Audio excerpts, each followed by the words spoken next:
Le cinéma comme on l'aime, le grand cinéma, celui où tout est possible, un long dimanche de fiançailles, c'est le nouveau film événement de Jean-Pierre Jeunet après Amélie Poulain. Jean-Pierre Jeunet est avec nous. T'as déjà monté en haut du phare? Moi, je peux te porter jusqu'en des escaliers.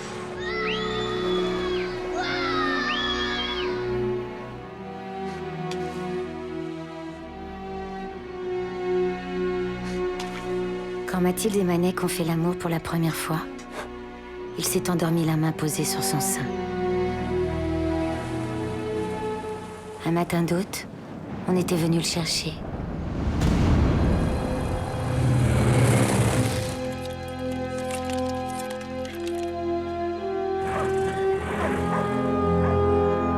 Si Manek était mort, Mathilde le saurait. Si j'arrive au virage avant la voiture. Si j'arrive au bout sans la casser. J'ai le temps de compter jusqu'à 7.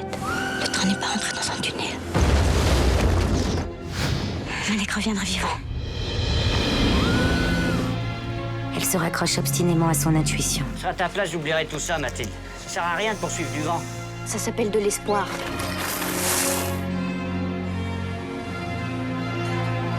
Je veux comprendre! Je veux comprendre!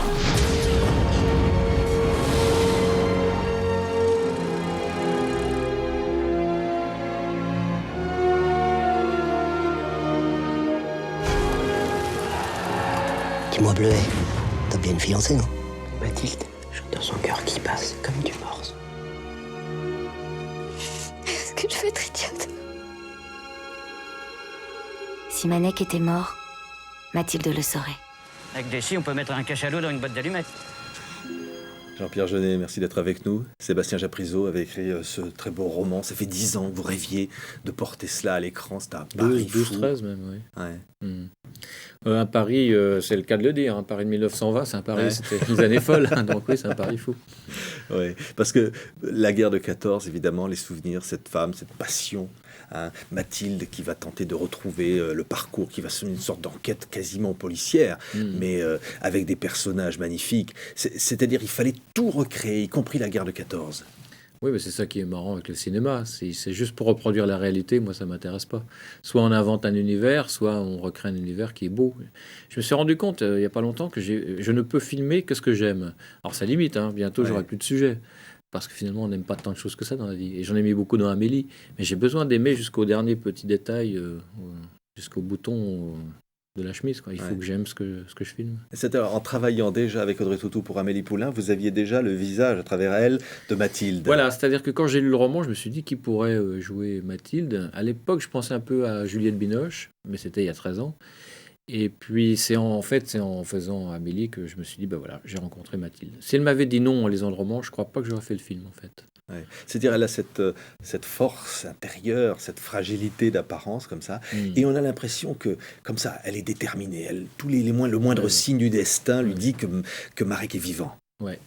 Et même quand elle a la preuve qu'il n'est pas vivant, elle continue de lui parler, comme dans une scène dans un cimetière, face à cette croix, elle continue à faire comme s'il était vivant.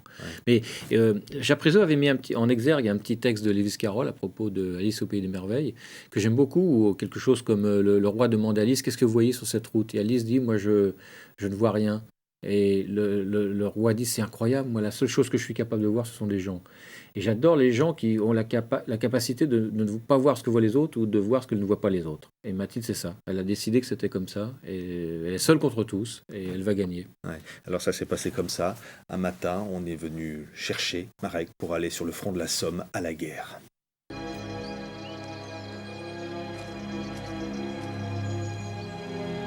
Allez. Tiens.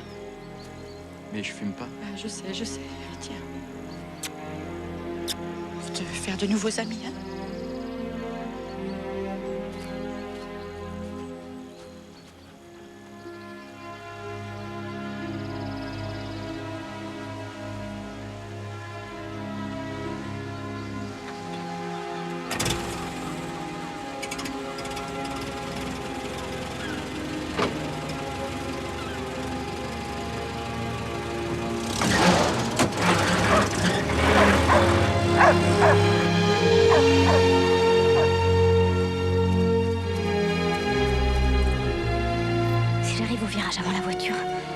Manek reviendra vivant.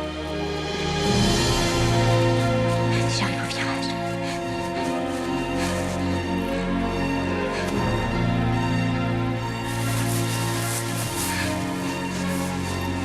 Si j'arrive au virage avant la voiture.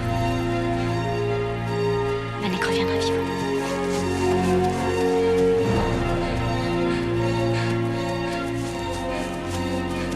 Si j'arrive au virage.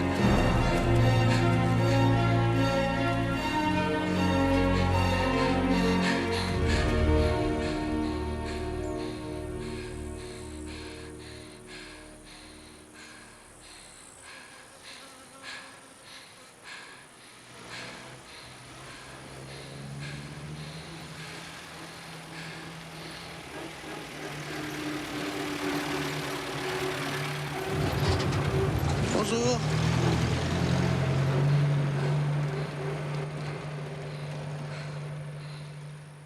Voilà, c'est un film bouleversant. On a l'impression, Jean-Pierre Jeunet, d'abord, on partage ce bonheur que vous avez dû avoir en mettant en scène comme ça ce cinéma, ce grand Ouais, cinéma. j'espère bien, oui. Ouais. Bah oui, les metteurs en scène que j'admire, moi, c'était les metteurs en scène qui, comme vous dites, qui faisaient partager, qui donnaient le frisson, rien que par le cinéma.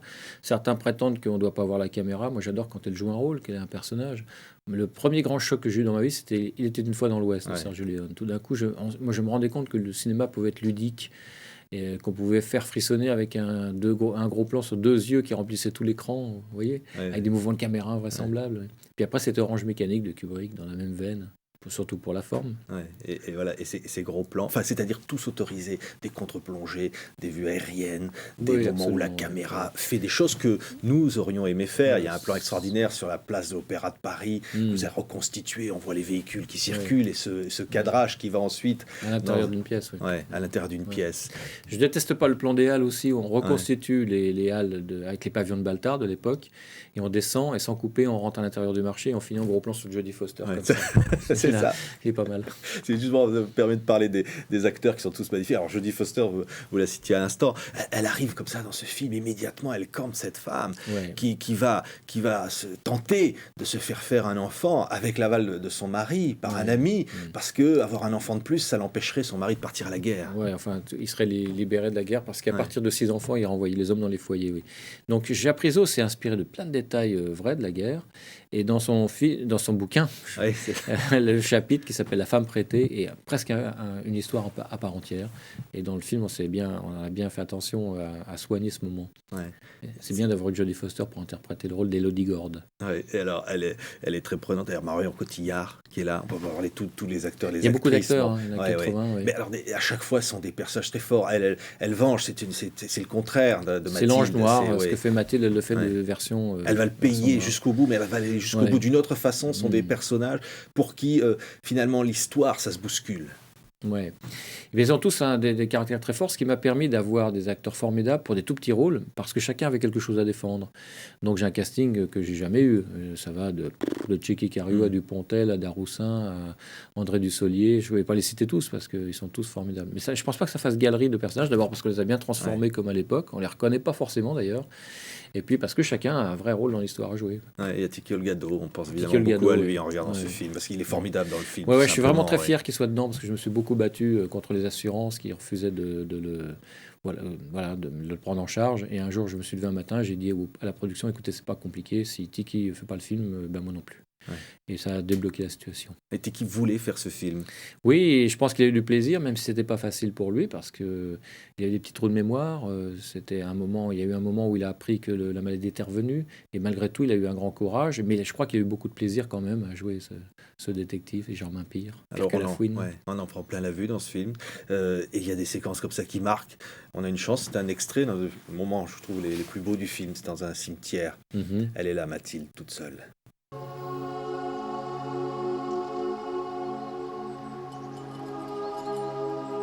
Toi qui crânais avec un an de plus que moi. Tu sais que maintenant je suis plus vieille que toi. Le type qui t'a donné un gant, il s'appelle Pou. Célestin Pou. C'est drôle, non? Et le type que j'ai engagé pour le retrouver, c'est Pire. Germain Pire. C'est pas mieux. En tout cas, il l'a pas trouvé. Pas plus que la gagneuse du Corse. Le fil est rompu, Manek. Mais je renonce pas. Je crois encore à la piste de Tina Lombardi. Mais il faut que j'ai une certitude. Tu comprends? C'est pour ça qu'il faut absolument que je mette la main sur Célestin Pou.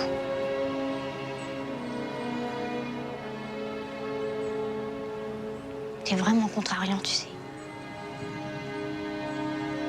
On serait tellement mieux en Bretagne. On y va, Mathilde? Tu vas attraper froid.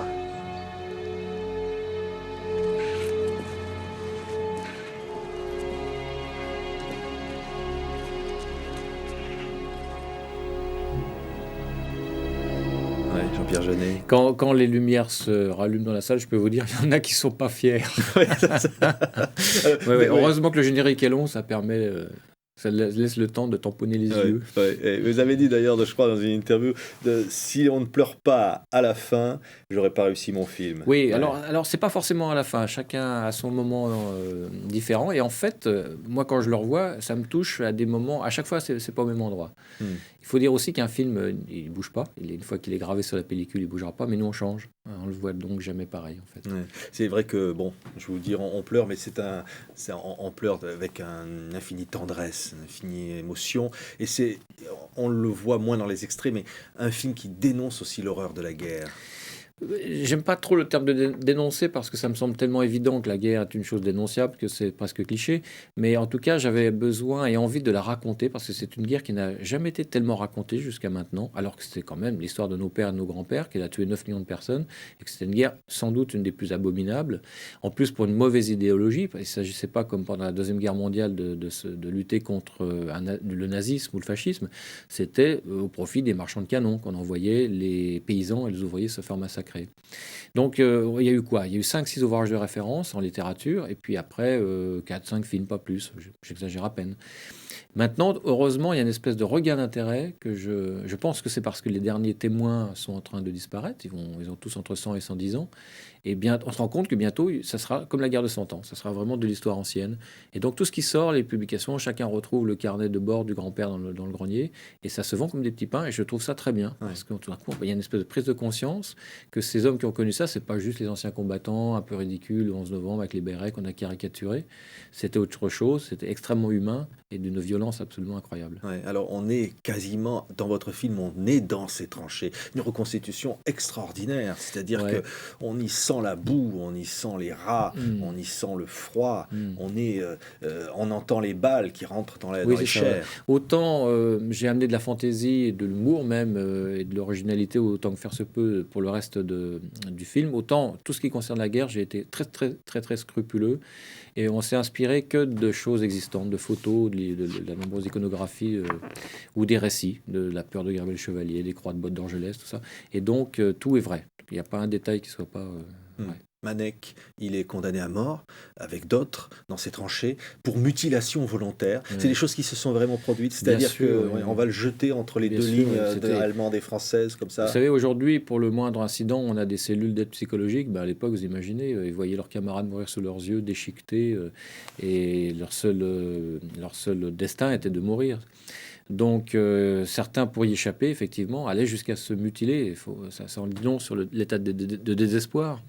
Et Jacques Prizot s'est servi d'un fait divers réel, c'est-à-dire qu'à un moment, Pétain a voulu en faire fusiller 25, parce que 45 d'une même unité s'étaient mutilés. Et il a renoncé, probablement par peur d'une mutinerie.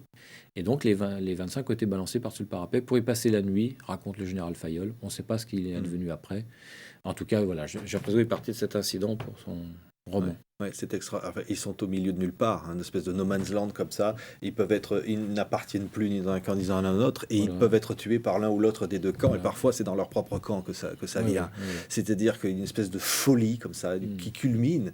Et tous ces hommes, vous leur donnez chair, vous leur donnez corps, on sait d'où ils viennent, et ils ont laissé derrière eux quelque chose. Il y a cette espèce de destin comme ça dans lequel ils sont entraînés, quoi. On a l'impression qu'il y a une infinie tendresse pour eux. Oui.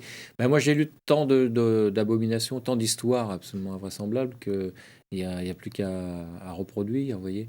Et c'était pas la peine d'aller justement inventer des choses. Je me souviens d'une anecdote, si j'étais dans le feu de Barbus, un homme, il y avait des fraternisations de temps en temps, et un homme veut revoir sa femme parce qu'elle habite à Vesoul et la ville de Vesoul a été prise. Et des Allemands avec qui il parle lui disent, on te prête un manteau allemand et tu peux y aller discrètement par les lignes. Il sait que s'il est pris, il va être fusillé par les Allemands ou par les Français parce qu'il a un manteau ennemi. Et il arrive dans la ville et il arrive dans la rue, il arrive devant sa maison et voit sa femme avec un Allemand à table et sa petite fille sur les genoux de l'Allemand. Et il repart. C'est pas d'histoire comme ça.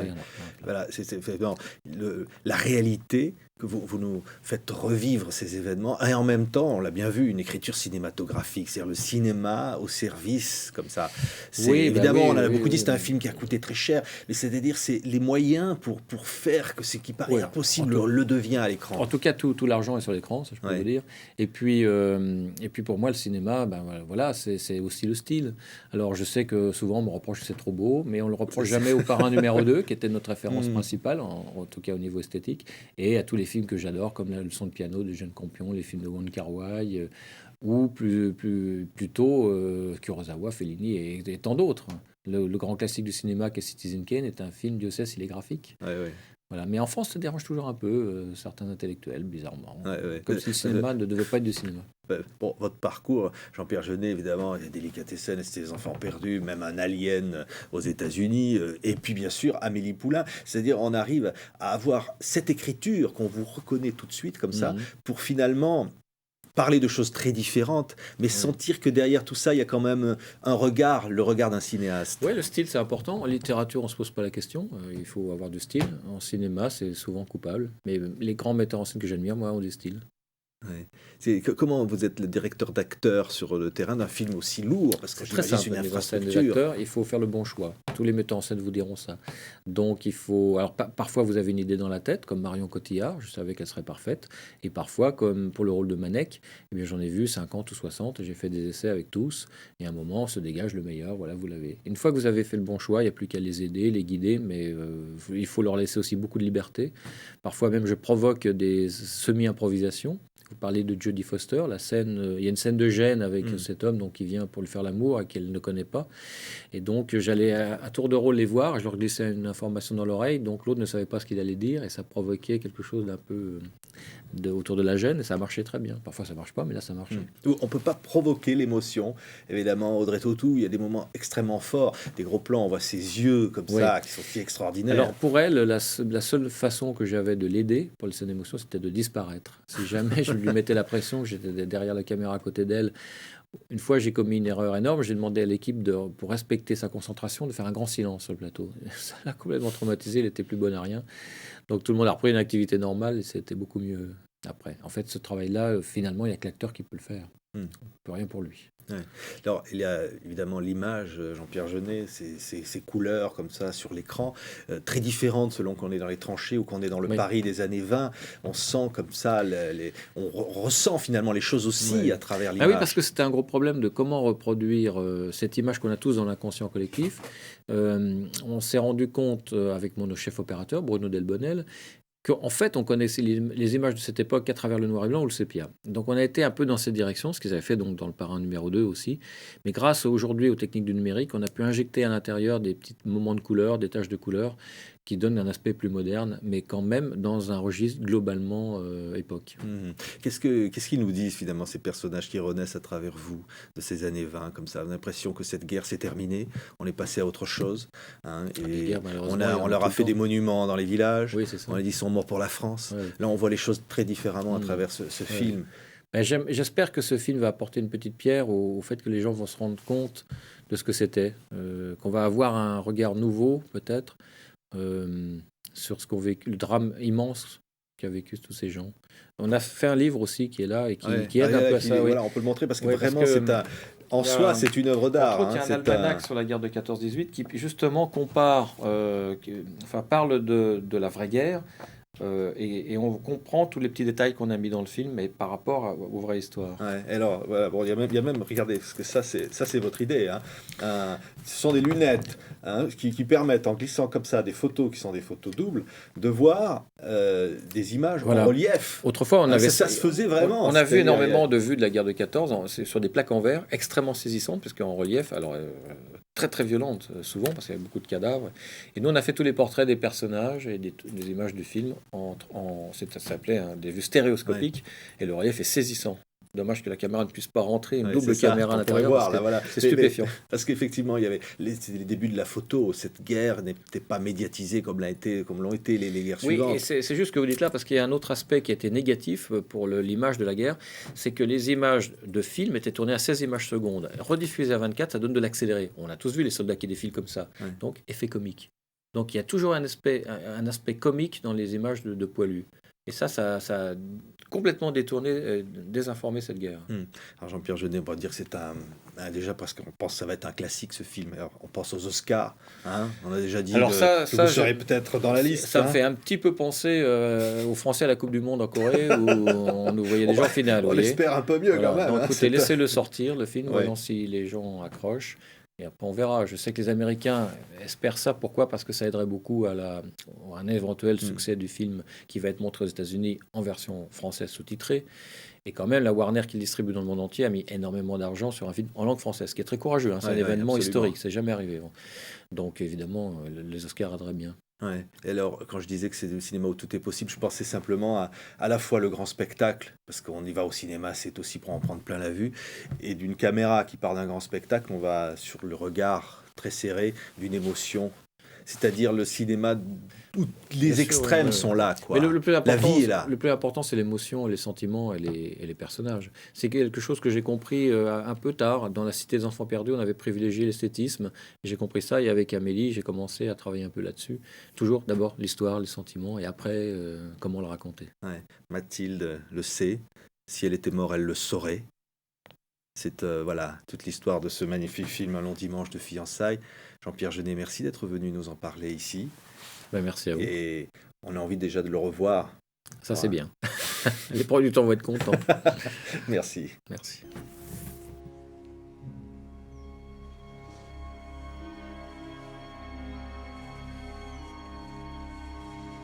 Chaque fois que sa blessure les lance, Manek sent le cœur de Mathilde battre dans sa paume.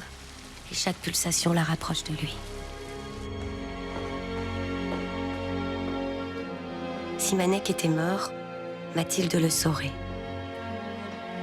Depuis l'avis de décès, elle se raccroche obstinément à son intuition comme à un fil ténu. Jamais elle ne se décourage.